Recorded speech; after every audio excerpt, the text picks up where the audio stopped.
BodyBags, where horror lies.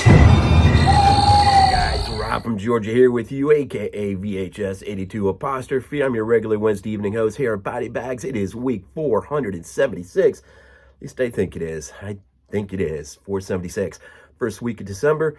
And, I usually take a moment to sort of lay out the month, but I've been so sick.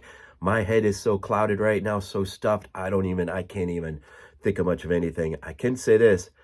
Pretty sure the last week of the month is what we're calling Absence of Color theme week, where we take a film of ours, a favorite film of ours, or one that is intriguing, and we take it, which is in color already, right, and watch it in black and white, and then we comment on the difference between the two. That ought to be pretty cool. But in the opening week of December here, I decided to get a little bit into the Christmas spirit, and so as you can see already, I went with a film that I'd never seen before, but was always intrigued to check out by David Hess. We know him mainly as Krug, right? Wes Craven's Last House on the Left. He would also be in Ruggero Deodato's Last House at the Edge of the Park or something like that. And in Hitchhike, I think. Sort of a weird trilogy there, kind of a non-connected but loosely connected sort of via David Hess trilogy there. But I've always been intrigued to check out. This is his directorial debut, To All a Goodnight, 1980. Didn't really get a theatrical release. There's debate on that, and if it did, it only played in a few theaters, maybe if that. I don't even think there's a print sheet, one sheet or whatever for it. But 1980 is the year, and it's weird. It's like David Hess just it was an assignment, and I think he definitely wanted to get his feet wet, at least to try the idea of directing a film. And so To All a Goodnight was his really his first and really only real foray into the directing. His love, of course, has always been music. And if you don't know much about David Hess outside of Krug from Last House, you know that song All Shook Up that Elvis made really popular. Well, that's compliments of the writing of David Hess. David Hess wrote quite a few songs that Elvis would use, and that really began his career in music, which would kind of spread over to scores. He scored Last House on the Left for Wes, and then of course as late as, now he died in 2011, unfortunately way too early, but he did contribute to both The Hateful Eight and Cabin Fever, two films of late that he had contributed to in terms of performance and writing. So his love is really rooted in music, for sure. And he played, he got his try at some Italian cinema. Avalanche Express, I think, was a big action movie that he was in the 70s. But anyways, To All a Goodnight. This is an interesting film. It's on Prime. If you got Prime, it's there. You can watch it. And it's really basically the story. It's weird. It comes out in 80, just a couple months before Friday the 13th. And it's either just after or before prom night. I can't remember. They're all really super close. And way too close, in effect, for these are really weird sort of similarities. And I don't want to get really into it because I really don't want to get into spoilers too much. Plus, I want to just make this short. But really, you do, when you watch To All a Goodnight and you're very familiar with Friday the 13th and prom night, there are some really strong similarities, either between the opening, very, very quick 20-second sort of prologue opening to All a Goodnight, and then its climax reaches both into Friday and prom without really reaching, because it's kind of hard to imagine that any of these people actually really knew what the other was doing. They're so close. It's weird. It's one of those, I think it's just one of those really where something was just in the water, perhaps, man. And they were all sort of drinking from it, although probably Friday is the most polished of these, conceptually wise.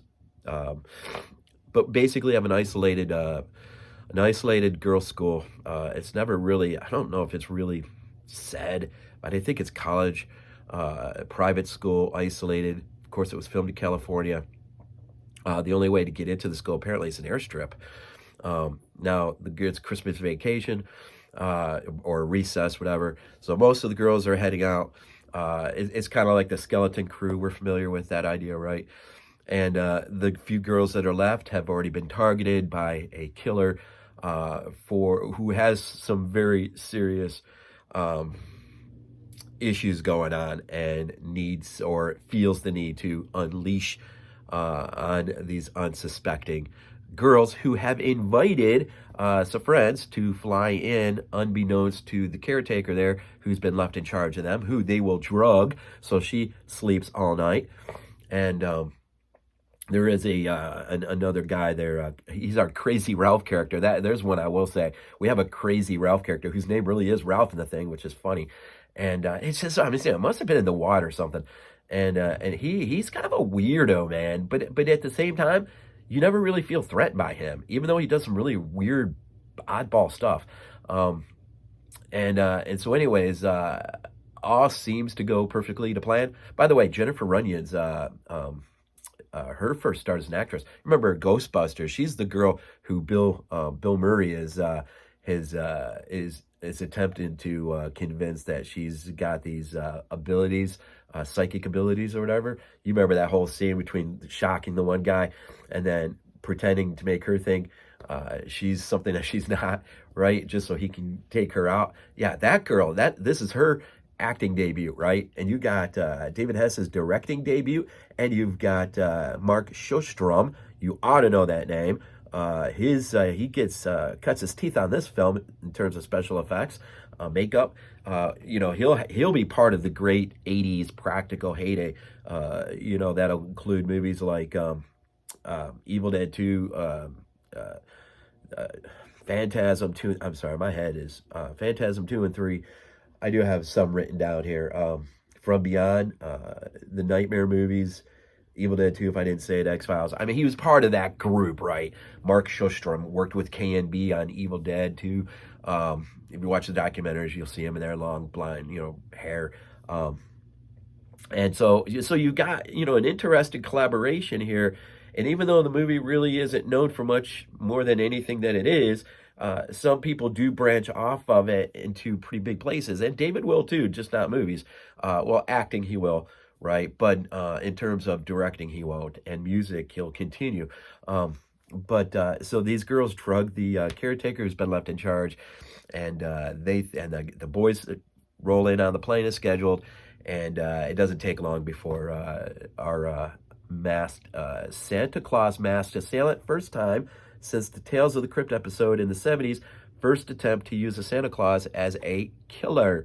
So that's interesting. But that said, there is no real Christmas atmosphere in this movie. It is supposed to be Christmas, and there's a Christmas tree in the place, but really, this isn't like the opening frames of Black Christmas, where Christmas it's saturated the atmosphere, right?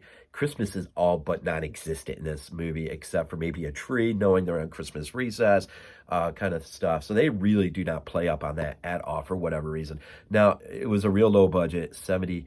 There's a debate, 40,000, 70,000, either way.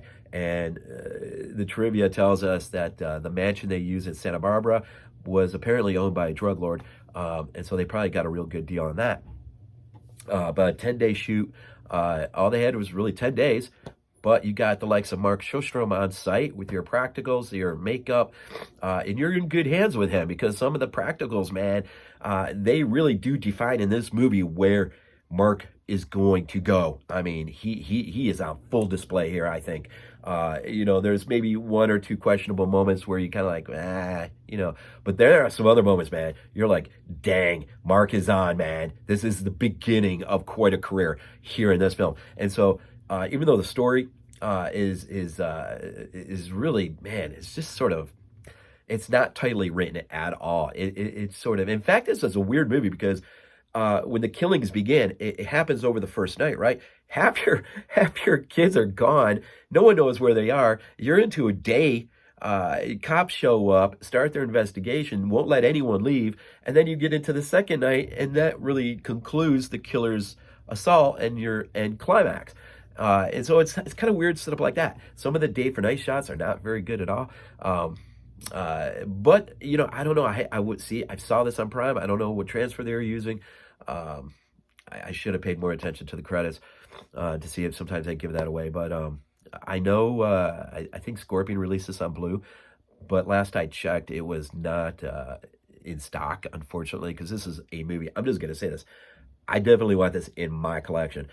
It may not be the strongest Christmas horror or just a horror entry slasher. It may not be the strongest, but it is a David Hess film, and it marks an opportunity where David Hess said, I want to give this a shot. And that's worth a take look, right? Mark Sjostrom, to see him early on and begin to explode in his abilities.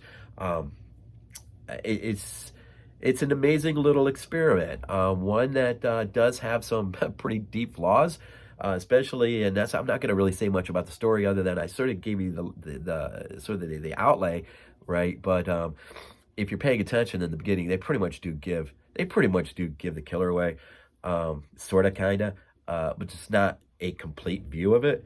So even if you catch it in the beginning, it'll be more fleshed out by the end, in a sort of more satisfying way, maybe.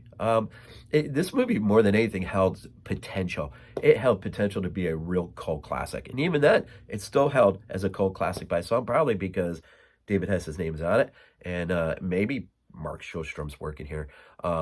It's 1980 again, and it just precedes Friday.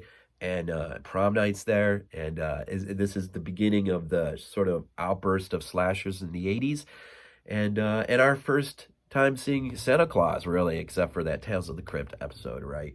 I want to mention this too. If you really want to do a deep dive on this movie, Hysteria Continues podcast did an absolutely fantastic pod on it. I'm only guessing. I think it was pod number 147. I'm only guessing. They had a guest on there, Amanda Rees. She is absolutely fantastic to listen to. It is a real pleasant deep dive into this film. Hysteria Continues.